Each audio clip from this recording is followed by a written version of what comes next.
พื่อจะได้ลงแต่ละคลิปทุกคนช่วงนี้ก็บ่ค่อยว่างปานใดคลิปวิดีโอนี้มื้อนี้เอมี่กับพ่อใหญ่ก็สิพากันแบบว่าไปคืนห้องคืนอะพาร์ตเมนต์หั่นล่ะเช็กรายละเอียดอีหยังต่างๆแล้วก็สิคืนกระแจกันไปจังซี่นะแต่ว่าหลายขั้นตอนอยู่เด้อยู่ยุโรปเช่าห้องนี่ก็ได้คือแบบเอกสารมันหลายเนาะ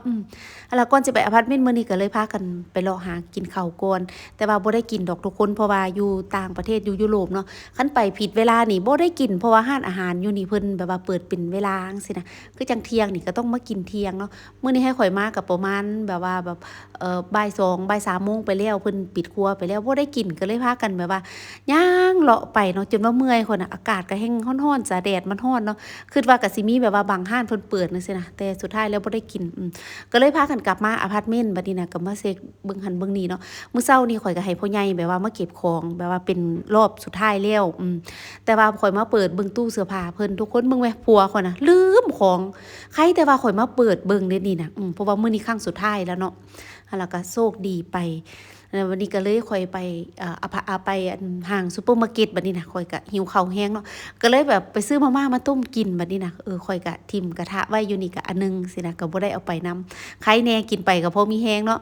แล้ววันนี้เจ้าของเพิ่นก็มาเนาะก็มาเช็กเบิ่งน้ำเบิ่งไฟเบิ่งหันเบิ่งนี่ไปหั่นน่ะก็แล้วเซ็นเอกสารกันเรียบร้อยบัดนี้ก็เลยพากันนั่งรถไฟกลับบัดนี้นะเพราะว่าโรงแรมที่เฮาพักเนาะมันแบบ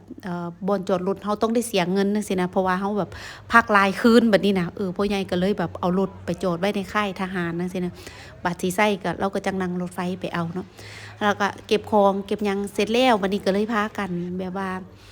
มาหารอกินข้าวอีกได้บัดนี้นะอันนี้ก็สิเป็นแบบว่ากินเป็นอาหารแลงเนาะอันนี้ก็เป็นแบบตลาดป่าแต่ว่าก็บ่ได้กินอีหยังดอกก็พากันมานั่งกินข้าวอยู่ร้านอาหารคือเก่ามันง่ายดีจังซี่นะเบิ่งแม่ทุกคนเพิ่นเอาบักเผ็ดนี่นะมาตบแต่งเป็นดอกไม้นะป๊าดข่อยมาสะออนบักเผ็ดเจ้าเด้จังซี่นะสะออนเนาะบักเผ็ดมื้อนี้ก็กินเป็นเมนูง่ายๆข่อยก็ได้อันนี้ก็เป็นข่อยกินปลาเนาะแต่ว่าส่วนผู้ใหญ่เราก็กินเป็นสเต็กไปล่ะว่าแต่ว่าเบิ่งตอนป่าข่อยแม่ทุกคนจะเป็น